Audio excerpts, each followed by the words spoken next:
నేడు deputy CM Pawan Kalyan గారు AP సచివాలయం అమరావతి రాక సందర్భంగా అమరావతి రైతులు మరియు టీడీపీ, బీజేపీ, జనసేన కార్యకర్తల ఆధ్వర్యంలో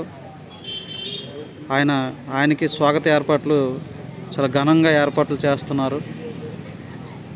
ఆయన ఈరోజు మధ్యాహ్నం 1 గంటకి ఏపీ సచివాలయంకి వస్తున్నారు. కావున పవన్ కళ్యాణ్ అభిమానించే అభిమానులు, కార్యకర్తలు ప్రతి ఒక్కరూ వచ్చి